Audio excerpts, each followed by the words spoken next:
Okay, welcome back. So what we want to do now is apply what we learned in 13.8 to story problems. Let's look at problem 2 from webassign. We're trying to minimize distance from a point to a plane. Okay.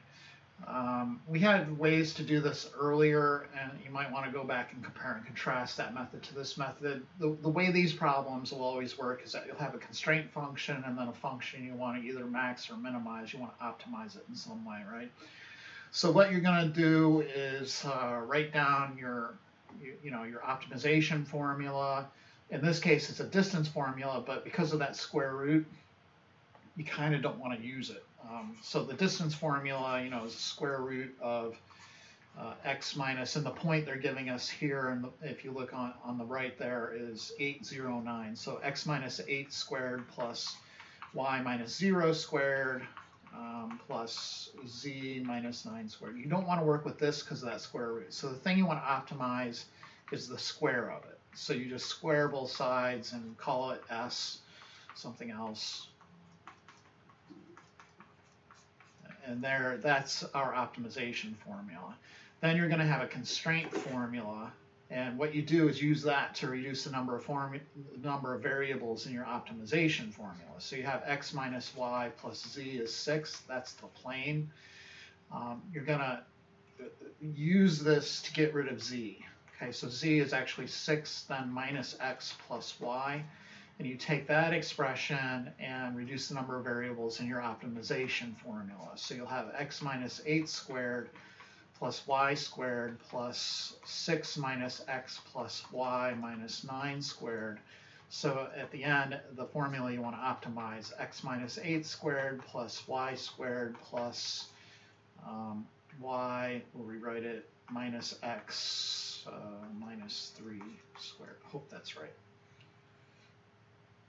Okay, once you get that, then you just get your partial derivatives, find the critical numbers. Technically, you're always supposed to then go to the second partials test and make sure that what you're dealing with is, in fact, the max or the min that you want, okay?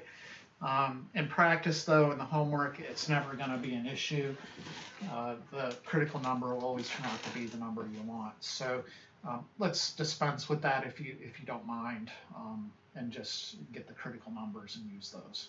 Right, so Sx, the derivative, with respect to x will be 2 times 8 minus x minus 8, and then the y squared is 0, and then plus 2 times y minus x minus 3. That will equal 2x minus 16 plus 2y minus 2x minus 6, and that will equal, well, that's not right. The x's are going to go away.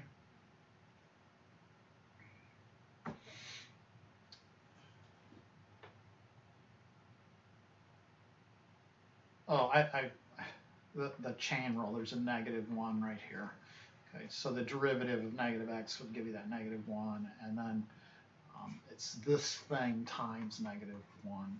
Okay, so it would be 2x minus 16 minus 2y plus 2x plus 6. Now I know that because the only reason why I caught that is because I've done this problem before, and I know that it's not, the 2x's don't cancel. Okay. Anyways, it's 4x minus 2y minus 10, and then I need my sy. So sy is going to be 2y plus 2 times y minus x minus 3 to the first power times the derivative of y, which in this case is just 1. That'll be 2y plus 2y minus 2x minus 6.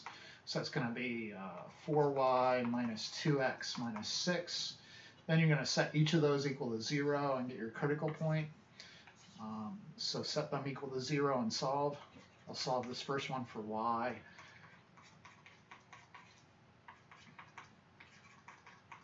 And then I'll plug that formula into this guy. So 4 times 2x minus 5 is 8x minus 20. So 0 will be 6x minus 26. So I got 6x equals 26. So x is going to be 13 thirds, unfortunately. Y then will equal 26 thirds minus 15 thirds. 26 minus 15, really 11 thirds. And then the z value from our constraint formula, again, 6 minus x plus y there at the top. 6 minus x plus y. So 6 minus 13 thirds plus 11 thirds. Let's make sure that's right. 6 minus x plus y. 6 minus x plus y. 6 is the same as 18 thirds. So what you're getting is 29 minus 13. So 6, 79, 16 thirds at the end of the day. Then that's our basically our answer, but you need to know what the actual distance is. Find the minimum distance. So now you need to go back to the distance formula, this original expression, and plunk in those x, y, z values. Okay, so we're going to have the square root of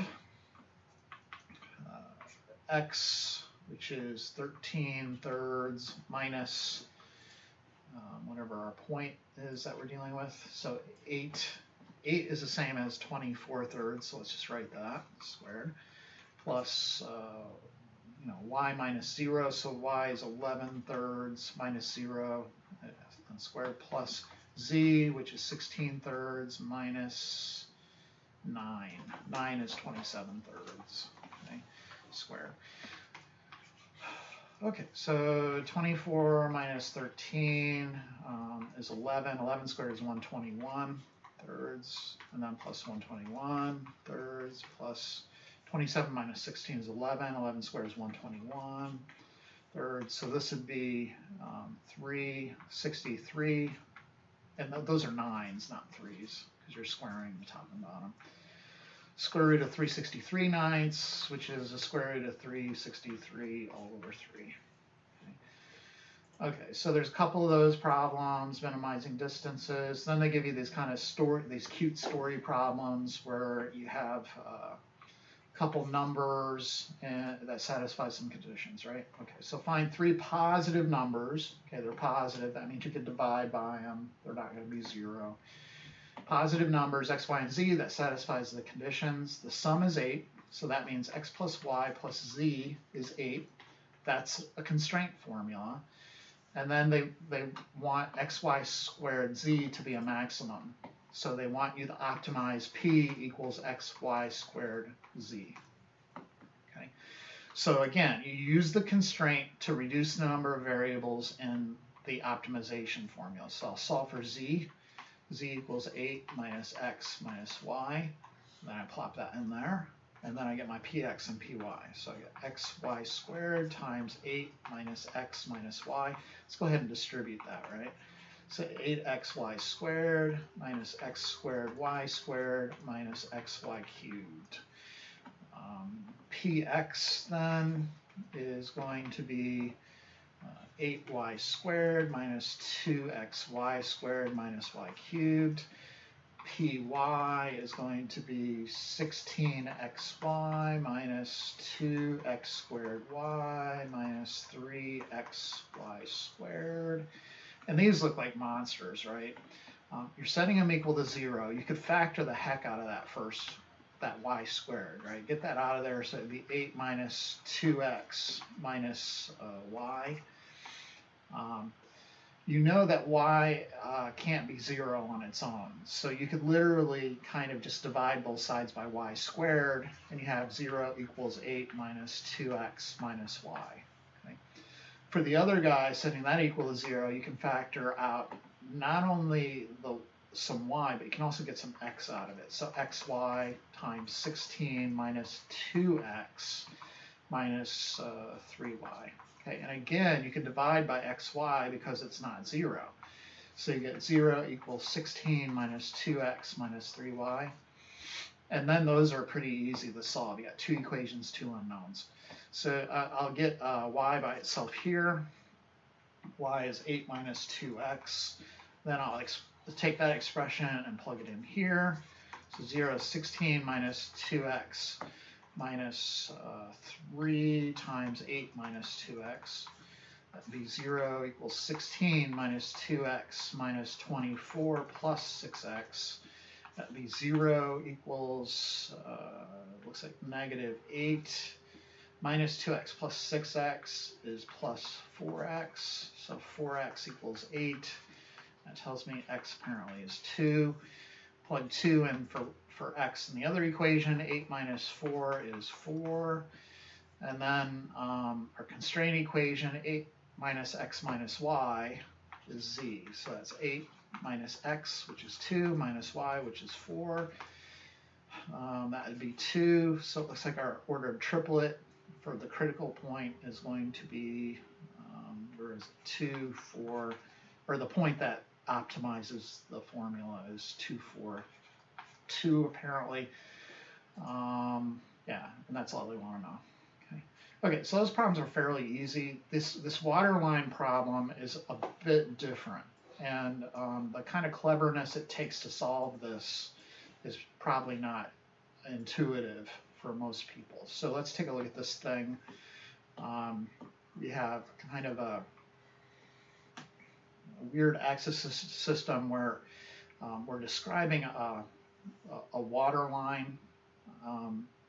So the water line is starting up 1, I guess 2, 3 up here. So each one of these tick marks represents 1 kilometer. And the first portion of the water line is going to go from that point here to some point on this dashed line I just drew. Okay, so it's going to go from here to here, where this new point is Q. And then the distance from this origin to Q is going to be x, distance x. Okay. Then the water line is going to go from Q to some point R on this line, and the distance from the sort of origin out to that point is going to be y. Okay. And then the water line is going to continue on this line and go all the way out to some point S right here, and then it's done. Okay, so this is R, this is S, and they're telling you the distance from kind of the origin to S is 10 kilometers. Okay, so let's read the question, right? So a water line is going to be built from the point P to point S and must pass through regions where the construction costs differ. Okay, cost per kilometer in dollars is 3K from P to Q, 2K from Q to R, and K from R to S. Find X and Y such that the total cost is minimized. Right, so I can find kind of the lengths of all these in terms of x's and y's, and then I'm going to have kind of a cost function that I can get partial derivatives for, and yeah. Okay, so first I need the distance of PQ, and what I do is kind of use a right triangle. So this is a right triangle here. If we in blue, I'm kind of tracing it out. So this side is x, this side is 2. So PQ, from the Pythagorean theorem, must be the square root of x squared plus 4. Okay, and then we know that the PQ region has cost 3K. So the total cost of this line is going to be 3Q times PQ for that part. Okay, so it's going to be times 3K for the cost. So let me just tack a 3K on here.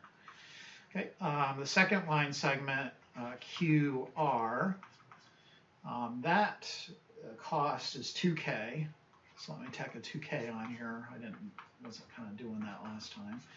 And then the length of QR, again, you could do another little triangle scenario right here. So here's my triangle, right triangle. This distance here on the side is 1. And then this bottom distance may not be obvious, but it's the difference between y and x, right? So it's just, this distance is, yeah, it's big Y minus the x part, right? So the QR side from the Pythagorean theorem there is going to be y minus x squared plus 1 squared, or y minus x squared plus 1. Okay. Finally, then, the last portion of the water line going from R to S, the cost there is K, and the length of R to S, that's pretty easy. That's just going to be 10 minus Y. Okay.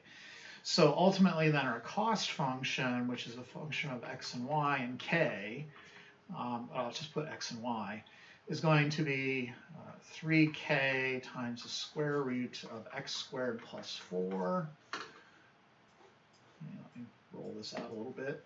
And then plus 2k times the square root of y minus x squared plus 1. And then plus k times 10 minus y, all right? So, right, we need the partial derivatives, so cx is going to not look pretty, but we can get it. It will be 3k times power rule, bring down the 1/2, then you get x squared plus 4, now to the negative 1/2, and then chain rule times 2x. Plus 2k times 1/2 times y minus x squared plus 1 to the negative 1/2, and then the power rule will have 2 times y minus x to the first power, and then the chain rule.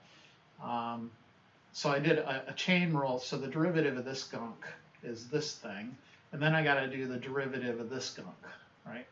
So the derivative of this gunk is this whole thing, and then I have to do the derivative of this insider part, which is just -1 with respect to x. Okay? The last term then is 0 because there's no x part. Let's clean it up. So I get 3. The 2's cancel, so I get 3 xk all over square root of x squared plus 4. Plus, here, these 2's cancel, but there's a 2 here, and it's negative, so I'll put a minus in between these 2. So minus 2 times, I guess there's a y minus x here. There's a k involved, right? All over the square root of y minus x squared plus 1. Okay, and it seems like all is lost, but just to keep hope, try to keep hope alive. Derivative with respect to y, so the first term now is 0. The second term would be 2k times 1/2 times y minus x squared plus 1 to the negative 1/2 times 2 times y minus x times positive 1 this time. And then plus the derivative of that last portion is going to be rather minus k, right? Because this thing right here is 10k minus ky. The derivative of 10k with respect to y is 0. The derivative of minus ky is going to be just minus k. So you get minus k right there. Okay. And believe it or not, this will work. So I have let's continue on with simplifying this expression. The 2's here cancel, so you get a k. There's a 2 here, so 2k, and then there's a y minus x all over the square root of y minus x squared plus 1 minus k. We assume k is some positive number because it represents like the money value. So you can literally divide all of this, the k material out if you want to. And what you're left with, and we're setting it equal to 0, okay? Eventually we gotta set cx equal to 0 as well, but let's work with this first. So I'm factoring the k out and I'm dividing by it. So I'll be left with 2 times y minus x all over the square root of y minus x squared plus 1 minus 1. And then I get a nice little formula. If I solve that, I get 1 equals 2 times y minus x all over the square root of y minus x squared plus 1. Okay, and if you don't see it, you can use this as a substitution in the CX equation, okay, because you could replace all of this material with 1. Okay. So what happens then if you do that replacement, and let's now continue in blue, you'll have 0 equals 3xk all over the square root of x squared plus 4 minus just k, right? So then you could, again, factor out the k, divide both sides by k, and you'll have 0 equals 3x all over the square root of x squared plus 4 minus 1. So you got 3x all over the square root of x squared plus 4 equals 1. So 3x equals the square root of x squared plus 4. Square both sides, 9x squared equals x squared plus 4. 8x squared equals 4. X squared equals 1/2. And we're assuming x is positive. So x is going to be the square root of 1/2. Or if you'd rather, square root 2 all over 2. Okay, now I need to get my y value. So I'm going to go ahead and somehow accomplish that feat, right? So it turns out what I can do is borrow this thing again, believe it or not. I'm going to rewrite it by multiplying both sides by square root y minus x squared plus 1. So I get square root y minus x squared plus 1 equals 2 times y minus x. Then I'm going to square both sides of this. I get y minus x squared plus 1 equals 4 times y minus x squared. Then I'm going to move this character over here, so there's only 3 of them. So 3 times y minus x squared equals 1. So y minus x squared equals 1/3. Square root on both sides, y minus x, and we've assumed that x is actually less than y. Okay, so that's a positive. Y minus x is positive, and we have positive 1/3. In other words, root 3/3. Then solve for y is root 3/3 plus x, and we just found x to be plus root 2/2.